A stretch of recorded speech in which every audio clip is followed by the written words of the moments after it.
Hello friends and welcome to this new videos of Order Recorded और in continuation of our yesterday video जिसके अंदर जो है मैंने आपको LDC 2018 एग्जाम के पेपर 2 के क्वेश्चन नंबर 1 से लेकर 60 तक के आंसर दिए थे। आज जो है हम डिस्कस करेंगे क्वेश्चन नंबर 61 से लेकर क्वेश्चन नंबर 120 तक। बट सबसे पहले कल वाला जो वीडियो है उसके अंदर एक अमेंडमेंट है और वो अमेंडमेंट ये है कि क्वेश्चन नंबर 44 का आंसर कल मैंने आपको शायद गलती से ये कंपेशनेट अलाउंस बता दिया था। एक्चुअल में इसका आंसर सी है। वो एक्चुअली मैंने मार्क नोटबुक में ठीक किया हुआ था, वहां बोलते बोलते जो है ये जो है गड़बड़ हो गया। तो इसको करेक्ट कर लीजिएगा। क्वेश्चन नंबर 44 का आंसर ये है।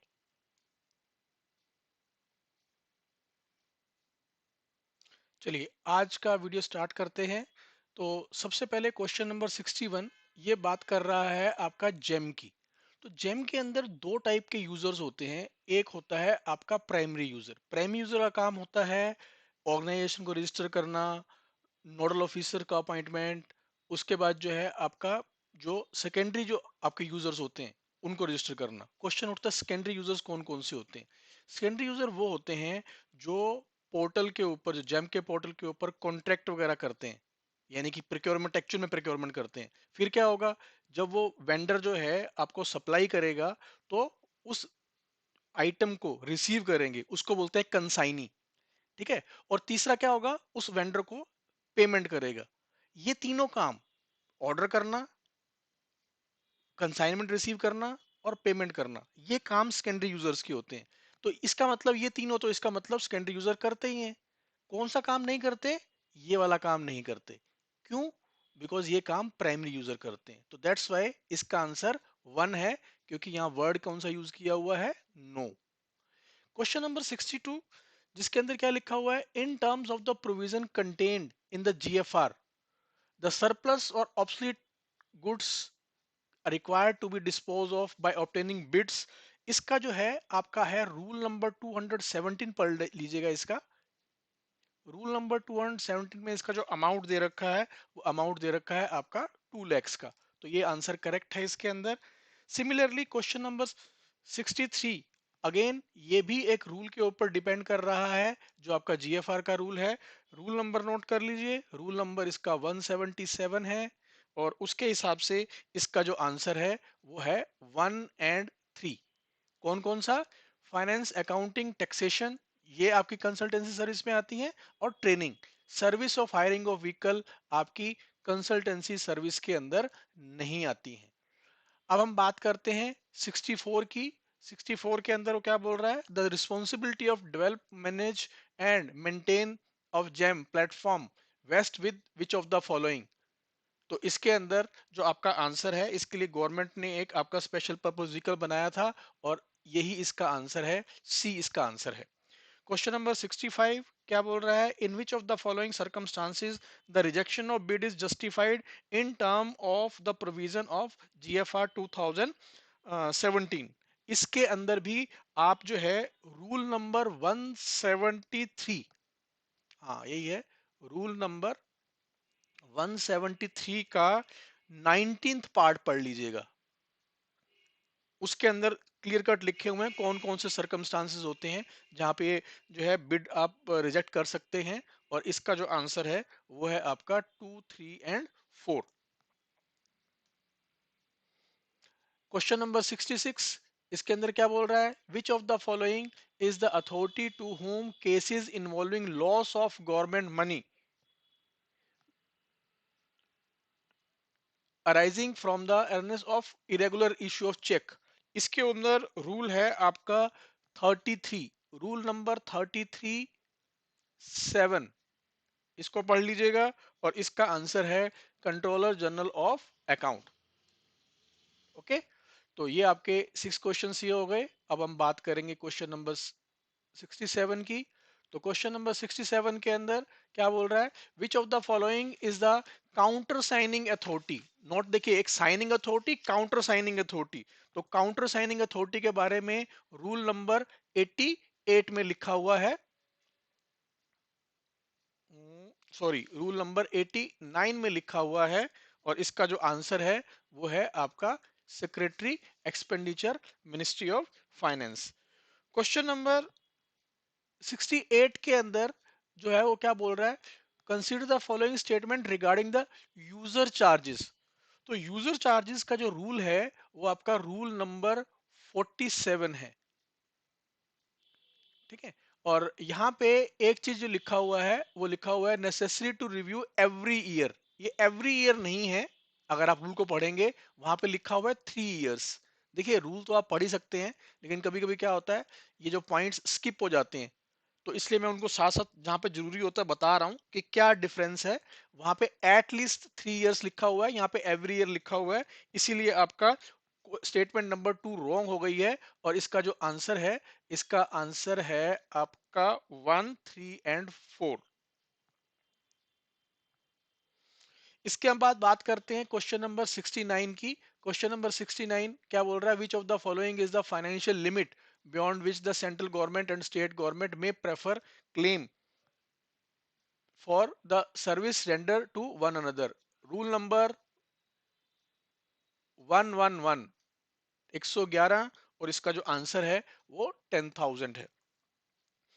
Again, which of the following statement are correct regarding the execution of work by the ministry or department under its own arrangement? इसके अंदर दो तीन चीजें जो है यूज हो रही हैं आपकी। रूल 132, उसको चेक कर लीजिएगा। ठीक है। इसके अंदर जो है ये 45 लिखा हुआ है, एक्चुअल में 35 लैक्स है। ओके। फिर रूल नंबर 139 ये यूज हो रहा है, उसको पढ़ लीजिएगा। और इसके अंदर जो इसका आंसर बन रहा है वो इसका आंसर बन रहा है 2 एंड 4, सी आंसर बन रहा है। रूल दो मैंने ऊपर दोनों कोट किए हैं, उन दोनों रूल्स को पढ़ लीजिएगा, आपको आंसर मिल जाएगा। अब हम बात करेंगे क्वेश्चन नंबर 71 की। तो क्वेश्चन नंबर 71 के अंदर आपका जो ऑप्शंस हैं, तो इसके अंदर जो डिबार्ड फर्म है, ध्यान रखिएगा, डिबार्ड फर्म जब भी कोई फर्म बिड सबमिट करती है तो उससे ये अंडरटेकिंग मांगी जाती है, तो आपको किसी भी गवर्नमेंट डिपार्टमेंट ने डिबार नहीं कर रखा। ओके। तो अगर वो ऐसा करते हैं उसके बावजूद भी, तो उसके अंदर ना तो उनकी बिड काउंट होती है किसी भी फॉर्म में, चाहे वो L1 भी आ जाए तब भी काउंट नहीं होती है। तो जो ये ऑप्शन है चारों के चारों, इन चारों के चारों ऑप्शन के अंदर हमारा जो आंसर बन रहा है वो बन रहा है सी। डिफरेंट डिफरेंट पॉइंट्स के ऊपर इसके अंदर वो कर रखा है, लेकिन कहीं पे डायरेक्ट रूल मुझे मिला नहीं। लेकिन सिंस ये चीज मैंने डील कर रखी है प्रिक्योरमेंट, तो उसके हिसाब से मैं आपको बता रहा हूँ कि 1, 2, 3 जो है वो इसका करेक्ट आंसर है। अगर आपको कहीं इसका स्पेसिफिक रूल मिल जाए तो मुझे बताइएगा कमेंट करके, तो उसके अंदर मैं रूल नंबर भी कोट कर देंगे हम। 72, which of the following is the competent authority to grant exemption from the publication of tender inquiry and detail bid award on central. ये आपका रूल नंबर 159 है पब्लिकेशन का, और उसके अंदर उन्होंने ये बोल रखा है कि सेक्रेटरी जो है वो इसकी कॉम्पिटेंट अथॉरिटी है। अब हम बात करते हैं रूल 73 की, क्वेश्चन नंबर 73 की, जो कि क्या बोल रहा है, जो बोल रहा है which of the following statement is are not correct regarding the grant of advance payment to the supplier. Okay. तो इसके अंदर जितनी भी स्टेटमेंट ये सारी की सारी हैं, इन स्टेटमेंट में आपका ग्रांट ऑफ एडवांस का एक स्पेसिफिक रूल है। इसके अंदर जीएफआर के अंदर सर्च कर लीजिए, मुझे इस टाइम नंबर याद नहीं आ रहा है इसका। और इसके हिसाब से जो इसकी स्टेटमेंट जो नॉट करेक्ट है वो आपकी नंबर 3 ही है। ओके। नेक्स्ट जो है वो आपका है, in respect of which of the following annual physical verification has not been prescribed in general financial rules 2017। इसके अंदर भी अगर आप चेक करेंगे, आपका फिक्स एसेट का होता है, कंज्यूमेबल्स का होता है, और आपका जो है लाइब्रेरी बुक्स अप टू 20,000 इनका होता है। लेकिन जिनकी भी 20,000 से 50,000 है उनका एनुअल वेरिफिकेशन नहीं होता है पूरा का पूरा, यानी फिजिकल वेरिफिकेशन नहीं होता है उनका पूरा का पूरा। तो इसीलिए जो इसके अंदर जो करेक्ट है आंसर वो यही है आपका फोर्थ वाला, कि इसका एनुअल फिजिकल वेरिफिकेशन नहीं होता है, 3 साल में एक बार होता है। क्वेश्चन नंबर 75 क्या बोल रहा है, in which of the following form the bid of security can be accepted in terms of rule 171। या तो रूल नंबर ही मेंशन कर रखा है, और ये सारे के आपके जो है आइटम, इनसे आप जो है बिड सिक्योरिटी दे सकते हैं। और इसका आंसर क्या है? 1, 2, 3 एंड 4। क्वेश्चन नंबर 76, इसके अंदर क्या पूछ रहा है? To which of the following do the central civil service pension rule 2021 apply? तो इसके अंदर आपका simple government servant appointing on or before 31 December 2003 correct है। बाकी कंटीजेंसी वालों पे भी एप्लीकेबल नहीं है, ऑल इंडिया सर्विस वालों पे भी एप्लीकेबल नहीं है, रेलवे सर्विस उनके ऊपर भी एप्लीकेबल नहीं है। आप रूल का जो फर्स्ट जो होता है ना स्टार्टिंग एप्लीकेशन, उसको पढ़ लीजिएगा, उसके अंदर ये तीनों आपके मेंशन होंगे कि इनके ऊपर एप्लीकेबल नहीं है। क्वेश्चन नंबर 77 क्या बोल रहा है? A government servant while on earn leave on medical ground expires his date of death for the purpose of terminal benefits will be treated as. ये पार्ट ऑफ लीव ही होता है, ये भी आपका लीव रूल के अंदर मेंशन है, इसको भी चेक कर लीजिएगा। Question number 78, in the case of government servant due to retire the head of office shall forward his pension paper with due checks to the accounts officer. ठीक है, और फिर अकाउंट्स ऑफिसर क्या इशू करता है pension authorisation के लिए? ये आपका पीपीओ ही इशू करता है, और पीपीओ की फुल फॉर्म यही है, पेंशन पेमेंट ऑर्डर। 79 बात करते हैं, if a government servant dies while in service after rendering service for 3 years, the death gratuity will be admissible to his family at the rate of this। अब यहाँ पे ध्यान रखिए, ये ध्यान रखिए कि सर्विस कितने साल की है। सर्विस है आपकी 3 इयर्स की, तो 2 to 5 इयर्स की सर्विस में जो है उसको 6 टाइम्स ऑफ अमोल्यूमेंट मिलता है। ध्यान रखिएगा एक और बात का, कि डेथ जो आपकी ग्रेचुटी होती है उसका रे जो आपकी रिटायरमेंट ग्रेचुटी होती है उसका डबल होता है। आपको पता होगा रिटायरमेंट ग्रेचुटी का मैक्सिमम अमाउंट कितना हो सकता है? 16.5 टाइम्स ऑफ योर मंथली पे, या उसको आप एमोल्यूमेंट बोल सकते हो। एमोल्यूमेंट में क्या अकाउंट होते हैं? बेसिक पे प्लस डीए। अगर वो उससे कम है, 33 टाइम्स 33 ईयर्स से कम अगर सर्विस है, तो उसका फॉर्मूला अलग होता है, जो हमने कल शायद डिस्कस भी किया था पिछले वीडियो में, 1/4 into emolument into number of S M Ps. ठीक है, डेथ ग्रेचुटी के अंदर मैक्सिमम 33 टाइम्स हो सकता है। 80 के अंदर a pensioner has a joint account operated with his her spouse, ये सब दे रखा है, इसका मुझे कोई डॉक्यूमेंट मिला नहीं, लेकिन मेरे हिसाब से कोई फॉर्म 14 होता नहीं है। मैंने पेंशन रूल पूरा देख लिया, पेंशन रूल के अंदर फॉर्म 13 तक ही होते हैं, फॉर्म 14 कोई होता नहीं है। तो इसलिए मैंने यहाँ पे ये इसको फॉर्म 14 को किया है। अगर आपको कोई इसके ऊपर कोई ऑथेंटिक डॉक्यूमेंट मिल जाए तो मुझे बताइएगा। 81, taking part in politics by a government servant violate which of the following CCS conduct rule? Rule 5 में लिखा हुआ है, हालांकि रूल 3 के अंदर भी कुछ मेंशन है, पर अगर आप पॉलिटिक्स से रिलेटेड अगर रूल अगर आप देखोगे तो वो रूल 5 है। रूल 3 भी कुछ और है, रूल 3 भी आपकी पॉलिटिक्स की बात नहीं करता है। In which of the following cases previous sanction of the government or of the prescribed authority would not be necessary for the government servant in terms of Rule 12 of the CCS Conduct Rules 1964? Rule 12 जो है वो आपकी subscription की बात करता है। तो rule 12 के अंदर इसके अंदर क्या इसने क्या पूछा है कि नॉट नेसेसरी। तो नॉट नेसेसरी, सबसे पहली बात ध्यान रखिए, जवाहरलाल नेहरू मेमोरियल फंड के लिए आप बिना परमिशन के नहीं कर सकते। ठीक है, लेकिन national foundation of communal harmony के लिए आप कर सकते हैं, कोई दिक्कत वाली बात नहीं है। और फर्स्ट वाला क्या है? Raising of from the member of employ union to defend a case against a government servant. अब कुछ लोग बोलेंगे सर इसके लिए भी नहीं होता है। ध्यान रखिए, to defend against a government servant, अगर कोई आपका कॉमन कोज है उसके लिए अगर आप फंड कलेक्ट कर रहे हैं, उसके लिए कोई परमिशन की जरूरत नहीं होती। लेकिन अगर आप स्पेसिफिक गवर्नमेंट सर्वेंट को डिफेंड करने के लिए अगर आप फंड कर रहे हैं, तो उसके लिए परमिशन नहीं है। पहली बात तो ये है ही गलत, इलीगल है, आप कर नहीं सकते हैं ऐसा। ओके, लेकिन अगर करना चाहते हैं तो परमिशन लीजिए। तो ये दोनों ही रॉन्ग है, सिर्फ थर्ड इसका आंसर है, और इसका आंसर क्या है? डी है। क्योंकि यह कॉमन कॉज नहीं है, एक गवर्नमेंट सर्वेंट को आप डिफेंड कर रहे हैं, करना चाह रहे हैं, उसके लिए फंड रेज करना चाह रहे हैं। 83, In the context of CCS conduct tool, which one of the following is not correct regarding the provision of the oral instruction by superior officer? Oral instructions के बारे में आपका एमओपी में भी लिखा हुआ है और आपका कंडक्ट टूल में भी लिखा हुआ है। यहाँ पे जो डी वाला है, वो डी वाले के अंदर उन्होंने बोला कि अगर पर्सनल स्टाफ ऑफ मिनिस्टर अगर कम्युनिकेट करते हैं ऑल ऑर्डर, उनको राइटिंग में देने की जरूरत नहीं है। ये स्टेटमेंट रॉन्ग है, इसीलिए इसका आंसर क्या है? डी है, उनको भी राइटिंग के अंदर कंफर्म करना होता है। Next, a senior government servant approaches his subordinate to standing surety.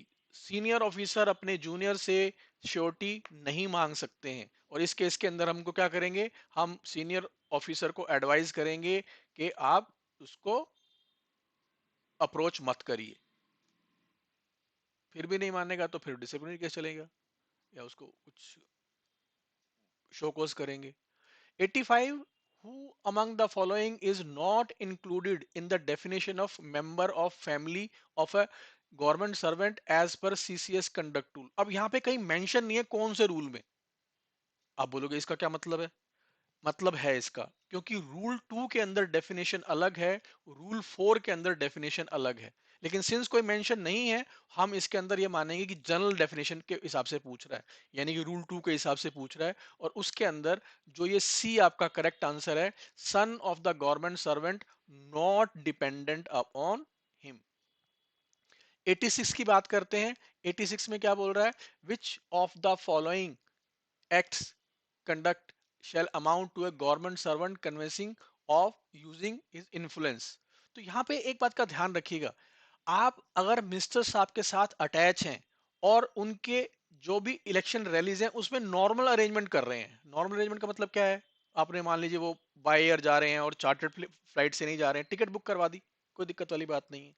और वहां पे जहां पे भी वो आप रैली कर रहे हैं मिनिस्टर साहब, वहां पे जो पुलिस ऑफिसर्स हैं उनके सिक्योरिटी अरेंजमेंट कर रहे हैं, कोई दिक्कत नहीं है। बट अगर आप बोलो कि आप जो है उनकी पूरी की पूरी रैली को ऑर्गेनाइज करोगे, ये आप नहीं कर सकते। सिमिलरली, अगर आप कोई इलेक्शन सिंबल अपने रेजेंस पे लगाते हैं या अपनी व्हीकल पे लगाते हैं, तो भी वो क्या कहलाता है कि आप अपना इन्फ्लुएंस यूज कर रहे हैं। तो इसका जो आंसर है वो आपका क्या है? इसका आंसर है आपका 2 और 3, ये आंसर है इसका। हम बात करते हैं क्वेश्चन नंबर 87 की। तो 87 के अंदर आपका ये बात कर रहा है सेक्सुअल हरासमेंट की। सेक्सुअल हरासमेंट के ऊपर अभी एक इंफॉर्मेशन डॉक्यूमेंट भी आया था, और उसके अंदर जो भी इंटरनल कंप्लेंट कमेटी होती है, इंटरनल कंप्लेंट कमेटी के पास ये पावर होती है कि अगर वो वुमन अग्रीड वुमन मांग रही है कि मेरा ट्रांसफर कर दो, तो उसको ट्रांसफर कर दे। अगर जो पर्सन है जिसके अगेंस्ट कंप्लेंट है उसका ट्रांसफर की डिमांड होती है, तो उसका ट्रांसफर भी हो सकता है। और उसको ग्रांट कर सकते हैं 3 मंथ की जो है स्पेशल कैजुअल लीव, अगर आईसीसी को लगता है कि जरूरत है। और कंपनसेशन भी ग्रांट कर सकते हैं उसको या उसके लीगल हायर को। तो ये चारों ही स्टेटमेंट आपकी करेक्ट है, और इसका आंसर जो है वो आपका डी है। क्वेश्चन नंबर 88 बहुत आसान है इसका आंसर देना। पता ही लग रहा है कि इसके अंदर क्या क्या आपका वो हो रहा है। चारों के चारों जो हैं वो आपका मिसकंडक्ट के दायरे के अंदर आते हैं, इसलिए इसका आंसर क्या है? डी आंसर है। क्वेश्चन नंबर 89, अगेन ये भी आपका वो है, और ये आपका जो ये लैंग्वेज लिखी हुई है, habitual failing to perform his task, ये आपका जो है डिवोशन टू ड्यूटी के अंडर में आता है। इसके अंदर जो रूल 3 के अंदर एक्सप्लेनेटरी नोट है उसको पढ़ लीजिएगा, उस पर लिखा हुआ है स्पेसिफिकली। तो इसी हिसाब से इसका आंसर जो है वो ए होता है। 90, in which of the following activity prior permission of prescribed authority is required?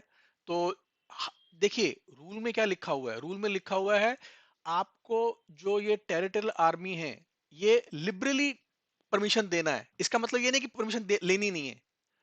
तो इसके अंदर परमिशन चाहिए, इसके अंदर परमिशन चाहिए, ठीक है, और इसके अंदर भी परमिशन चाहिए। लेकिन संयुक्त सदाचार समिति के लिए आपको कोई परमिशन नहीं चाहिए, ओनली इंटीमेशन की रिक्वायरमेंट होती है। तो 1, 2 और 4 इसका आंसर है, इसलिए इसका आंसर क्या हो गया? सी आंसर हो गया। ये आपका है क्वेश्चन नंबर 90। अब हम बात करेंगे 91 की। Which of the following statement is are correct for dealing with the arbitration award in term of the provision of the General Financial Rule 2017। तो जब हम इसकी बात करते हैं तो रूल 27A उसको पढ़ लीजिएगा और उसके हिसाब से इसका जो आंसर है इसका आंसर बी है। मैं एक्सप्लेन इसलिए नहीं कर रहा हूं क्योंकि ऑलरेडी वो रूल सेल्फ एक्सप्लेनेटरी है, आप उसको पढ़ लीजिएगा। Next question 92।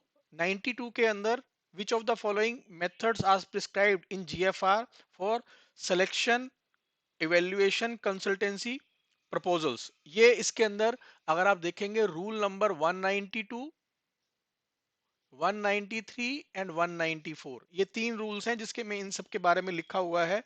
जहां तक आपका ये फिक्स बजट मेथड है, ये शायद आपका 192 है, ये वाला 193 है और ये वाला 194 है। फिक्स बजट मेथड जो है वो आपका कहीं भी लिखा हुआ नहीं है। इसका मतलब कौन कौन से मेथड हो गए, 1, 3 एंड 4। दैट्स वाई इसका आंसर क्या हो गया, बी हो गया। 93 मैक्सिमम वेटेज कितनी देनी है, अगेन ये भी आपका रूल 192 में लिखा हुआ है और इस रूल नंबर 192 के हिसाब से इसका जो आंसर है वो है 80%। 94 क्वेश्चन, इसके अंदर क्या बोल रहा है, which of the following statement is correct regarding the transfer of land and building. इसके लिए रूल जो है वो आपका 310(2) है, शायद जो फर्स्ट वाला है इसके लिए रूल नंबर 310(2) पढ़ लीजिएगा और ये है आपका 310(3), कौन से वाला, थर्ड वाला। तो सेकंड वाला मुझे कहीं नहीं मिला है और जो है आपका इसके अंदर आंसर जो है वो इसका क्या है, 1 एंड 3 है। अब हम बात करते हैं क्वेश्चन नंबर 95 की। क्वेश्चन नंबर 95 में क्या बोल रहा है, which of the following are highlighted in the main demand of grant. तो यहाँ पे आपका रूल 52 पढ़ लीजिएगा। रूल 52 में जब देखेंगे सारा का सारा, यहाँ पे जब आप देखेंगे ना तो ये आपका 5 करोड़ लिखा हुआ है, ये 5 करोड़ नहीं है, ये 3 CRs है, 3 करोड़ का वो है। दैट्स वाई इसका जो फोर्थ जो स्टेटमेंट है वो फोर्थ स्टेटमेंट रॉन्ग है। फर्स्ट, सेकंड और थर्ड स्टेटमेंट वो आपकी करेक्ट है। इसका आंसर जो है वो बी है। अगला बेसिक डेफिनेशन के ऊपर है। रूल 2 के अंदर आपकी डेफिनेशन लिखी हुई है आपका डीएफपीआर के, और उसके अंदर डीएफपीआर का रूल नंबर 2 पढ़ लीजिएगा। मैं जो रूल बोलता हूं ना उसको ध्यान से सुनिएगा, पता लगे कोई मैं रूल बोल रहा हूँ रूल नंबर 2 ऑफ डीएफपीआर और आप ढूंढ रहे हो rule number 2 of pension rule, गड़बड़ हो जाएगी उसमें। 97, all financial power not specifically delegated to anybody, again DFPR का रूल नंबर 23 पढ़ लीजिए, उसके अंदर लिखा हुआ है finance ministry. 98, which of the following category covers the expenditure other than the expenditure falling under the category of pay and allowances। इसके अंदर मेरे हिसाब से इसका आंसर मिसलिनियस है। हालांकि मैंने एक दो लोगों से बात की, उसमें से कुछ लोग बोल रहे the charge expenditure, but charge expenditure कहीं भी नहीं है। चार्ज एक्सपेंडिचर आपका salary of president, vice president, जजेस के बारे में बात करता है। तो मेरे हिसाब से चार्ज एक्सपेंडिचर तो नहीं है इसका आंसर, मेरे हिसाब से इसका आंसर मिसलिनियस एक्सपेंडिचर ही है। 99, which of the following is the competent authority for creation of joint secretary post। Again ये भी डीएफपीआर के अंदर लिखा हुआ है, उसके अपेंडिक्स में पढ़ लीजिएगा। इसका जो आंसर है, इसका आंसर है कैबिनेट। अब आखिरी 20 क्वेश्चंस की बात करते हैं और इन 20 क्वेश्चंस के अंदर 100 क्वेश्चन अभी आ रहा है तो 21 क्वेश्चन हो गए। Which of the following is the competent authority और revival of post that are fallen into category of deemed abolish. इसके लिए फार्मूला जो है वो है, इसका आंसर जो है वो आपका बी है, department of expenditure. 101, which of the following does not belong to the object head relating to the personal service and benefits। तो इसके अंदर जो आपका डोमेस्टिक ट्रेवल एक्सपेंसेस हैं वो इंक्लूड नहीं है। 102, which of the following is the competent authority to relax all or any of the provision of the DFPR। देखिए डीएफपीआर बनाए किसने थे, डीएफपीआर बनाए थे प्रेसिडेंट साहब ने। तो जब उन्होंने बनाए थे, अगर कोई कंडीशन रिलैक्स करनी है तो कौन करेगा, वही करेंगे। तो इसलिए इसका आंसर जो है वो क्या है आपका सी है। Question number 103, which of the following statement regarding delegation of head of the office is are correct in terms of the delegation of the financial power rule? देखिए, जब हम बात करते हैं ना हेड ऑफ ऑफिस की, रूल 14 पढ़िएगा। Rule 14 के अंदर ये लिखा हुआ है, क्या लिखा हुआ है? Department central government administration HOD shall have the power to declare any employ. जब ये एनी एम्प्लॉय लिखा हुआ ना, ये स्टेटमेंट रॉन्ग हो गई। क्यों? क्योंकि उसमें स्पेसिफिक लिखा हुआ है हेड ऑफ ऑफिस जो है वो आप किसी गजटेड ऑफिसर को ही बना सकते हैं। ठीक है, ये भी statement as it is rule 14 में मिल जाएगी। ये भी करेक्ट है आपकी स्टेटमेंट। ओके, थर्ड वाली भी। फोर्थ वाली में जो लिखा हुआ है वो गलत है। क्या लिखा हुआ है? शेड्यूल 1 के अंदर हेड ऑफ ऑफिस का नाम लिखे हुए हैं, ये हेड ऑफ ऑफिस के नाम नहीं है, वहां पे हेड ऑफ डिपार्टमेंट के नाम उन्होंने मेंशन कर रखे हैं। और एक बात का और ध्यान रखिएगा, साथ साथ बता देता हूं आपको, हेड ऑफ डिपार्टमेंट के लिए कंडीशन है कि डीएस लेवल से कम, डिप्टी सेक्रेटरी लेवल से कम आप किसी को भी हेड ऑफ डिपार्टमेंट नहीं बना सकते। हेड ऑफ ऑफिस के लिए आपका अंडर सेक्रेटरी ऑफ एडमिनिस्ट्रेशन वो लिखा हुआ है रूल के अंदर, तो एज इट इज उसको हमने ले लिया है, उसको हमने यूज कर लिया है। तो ये आपका 103 का आंसर है। अब हम बात करते हैं आपका 104 की। तो 104 में आपका आपका एलटीसी के रूल्स आ गए हैं 104 के अंदर। तो एलटीसी के रूल के हिसाब से जो आपकी जो स्टेटमेंट यहाँ दे रखी हैं, उस स्टेटमेंट के हिसाब से आपका ये स्टेटमेंट जो सेकंड वाली स्टेटमेंट है वो आपकी रॉन्ग है। और शायद इसने रॉन्ग ही पूछ रखा है, नॉट करेक्ट पूछ रखा है। ठीक है, अगर कॉन्ट्रेक्चुअल एम्प्लॉयज होते हैं, अगर उनकी 1 साल से ज्यादा की सर्विस होती है, तो वो भी एलिजिबल होते हैं एलटीसी के लिए। तो इसलिए इसका आंसर जो है बी है। बाकी तीनों स्टेटमेंट जो है वो आपकी करेक्ट है।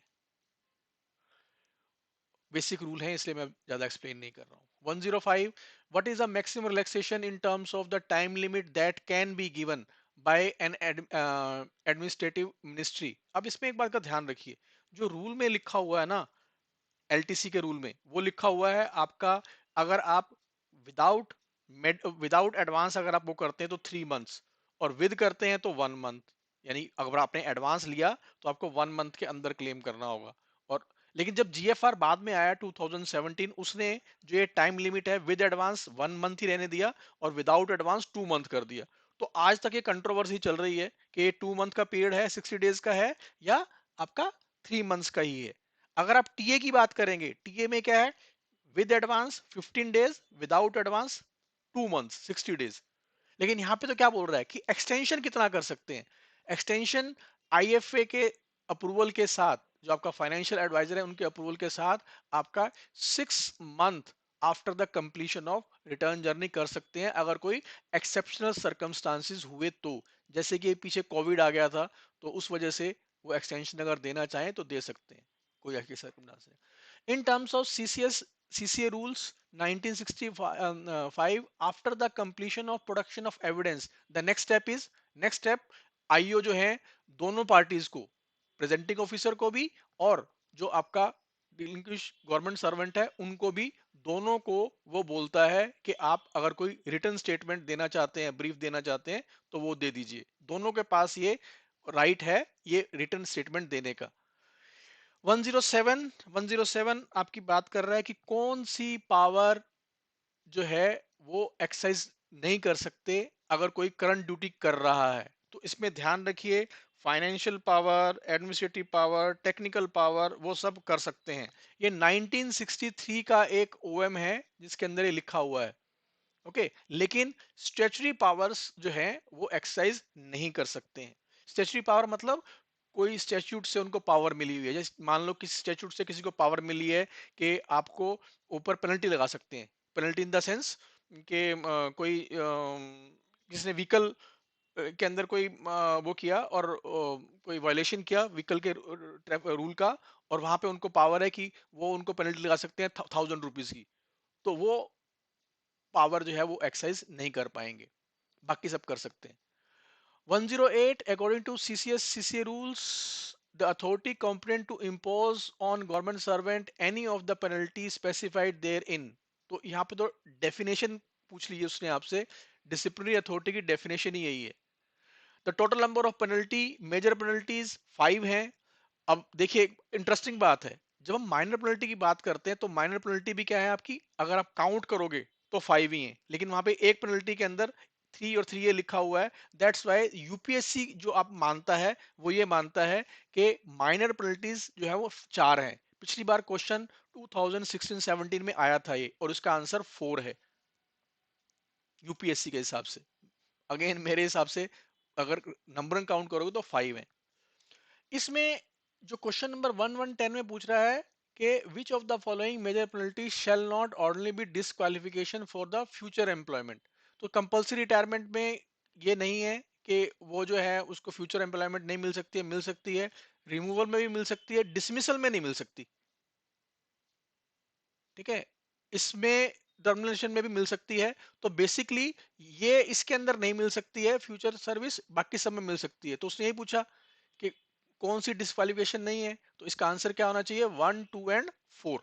तो ये इसका सी आंसर है। 111 which of the following shall not amount to penalty within the meaning of the CCS rules. तो यहाँ पे इसका जो आंसर आपका 1 एंड 2, 1 और 2 जो है वो आपका नहीं है। जो withholding of increment of government servant for his failure to pass departmental examination, ये नॉर्मल सरकम रूल है, पेनल्टी नहीं है कोई। Compulsory retirement of government servant in accordance with the provision related to his or superannuation or retirement, जिस तरह 56 जे में उसको रिटायर कर दिया, तो ये पेनल्टी के अंदर नहीं आता है। ठीक है, तो 1 और 2 है। 112 in which of the following cases can a government servant be marked as dies non. Late आने के ऊपर डाइज नोन नहीं किया जाता है। लेट आने के ऊपर डाइज नोन नहीं किया जाता। वहां पे आपको पता होगा रूल कि उससे हाफ डे सीएल ले लेते हैं, तो वो सब रूल है। तो ये डाइज नोन की कंडीशन नहीं है। ये भी बार बार पूछे जाने वाला क्वेश्चन है, इंपॉर्टेंट क्वेश्चन, इसको मार्क कर लीजिएगा अपने नोट्स के अंदर, बहुत बार पूछा जाता है। After conclusion of the inquiry in terms of the provision contained in the CCA rules, which of the following shall inquiry report contain। तो यहाँ पे जब मैंने चेक किया, ये सारे के सारे डॉक्यूमेंट्स चाहिए होते हैं। दैट्स वाई, इसलिए इसका जो आंसर है, इसका आंसर जो है वो आपका बी है।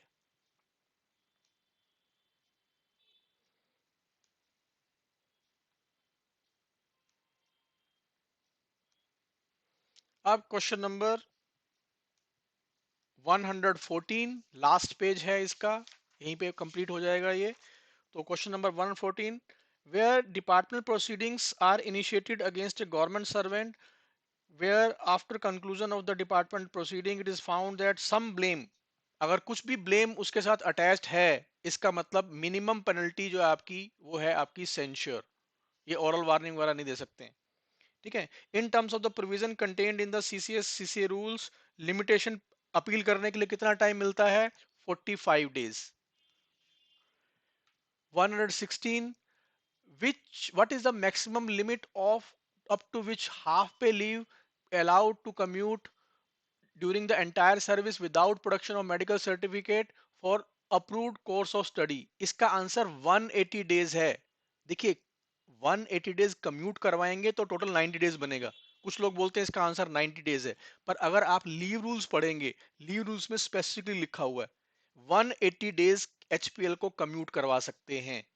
ऑफ कोर्स मिलेंगी 90 डेज की छुट्टी मिलेंगी, और 90 डेज की सैलरी मिलेगी, फुल सैलरी मिलेगी, लेकिन आंसर इसका 180 डेज है। During rail beyond hospitalization below the rank of officer of central arm police force, ये इसके अंदर आपका आंसर जो है वो 6 मंथ्स का है। ये 6 मंथ पता क्यों हुआ, बिकॉज यहाँ पे वर्ड लिखा हुआ है फुल पे एंड अलाउंसेस। एक अगर आप रूल पढ़ोगे, लीव रूल पढ़ोगे, उसके अंदर ये भी लिखा हुआ है फुल पे, अलाउंसेस नहीं लिखा हुआ है। अगर यहाँ पे फुल पे की एंड अलाउंसेस की जगह सिर्फ फुल पे लिखा होता, तब सेम क्वेश्चन का आंसर 24 मंथ हो जाता। तो ये छोटी छोटी डिफरेंस है, एक वर्ड से आपका आंसर चेंज हो गया। तो इस बात को ध्यान रखिएगा, लीव रूल को एक बार पढ़ के देख लीजिएगा। इसका आंसर जो है 6 मंथ्स है, 24 मंथ्स नहीं है। 24 मंथ तब होता अगर उसके अंदर लिखा होता फुल पे, अलाउंसेस लिखा हुआ नहीं होता। 118, उसके अंदर है the maximum amount of study leave, basic rule 24 months, no explanation required, study rule के रूल पढ़ लीजिएगा। Consider the following statement regarding the entitlement of leave encashment of a government servant retired on attaining the normal age prescribed for the retirement. तो इसके अंदर जो आपका answer, rule 39 पढ़ लीजिए। रूल 39 के अंदर इसका आंसर बन रहा है मेरे हिसाब से 1 और 3। रूल 39 ऑफ लीव रूल की बात कर रहा हूं। Okay. 120, special casual leave admissible may government servant for vasectomy. Answer इसका है 5 डेज। कुछ लोग बोलेंगे नहीं सर 7 डेज, पुराना रूल है 2008 में स्पेशल कैजुअल लीव के रूल्स फैमिली प्लानिंग के लिए चेंज हो गए हैं। उसके हिसाब से रिवाइज रूल है 5 वर्किंग डे। उसको एक बार सर्च कर लीजिएगा, आपको मिल जाएगा। स्पेशल कैजुअल लीव आपका मेन रूल का पार्ट नहीं है। दैट्स वाई इसका एक ब्रोशर इशू हुआ था। अगर ब्रोशर किसी के पास नहीं है, किसी को चाहिए, हमारी जो ड्राइव है उसके ऊपर पड़ा हुआ है, आप कमेंट में रिक्वेस्ट कर दीजिएगा, आपको मिल जाएगा। तो ये जो है ये आपका आज का वीडियो है, और इसी के अंदर आपका जो भी आपको लगता है कि क्वेश्चन का आंसर रॉन्ग है, तो आप बता सकते हो कि हाँ इसके अंदर कुछ रूल अलग हैं। अगर कुछ होगा तो मैं उसको रिवाइज कर दूंगा। मेरे हिसाब से ये आपका पेपर 2 का फाइनल जो सॉल्यूशन है वो मैंने आपको विद एक्सप्लेनेशन बता दिया है। अगर आपको वीडियो अच्छा लगे तो इसको लाइक करिएगा। अगर आपने चैनल अभी तक सब्सक्राइब नहीं किया है तो चैनल को सब्सक्राइब करिएगा। पेपर 1 का जो आपका वीडियो है वो मैं आपको अभी रिसेंट डेज के अंदर भेज दूंगा, मैक्सिमम 3 या 4 या 5 दिन के अंदर, जैसे भी उसका सोल्यूशन तैयार होता है, तैयार हो रहा है उसका सोल्यूशन। और थैंक यू वेरी मच।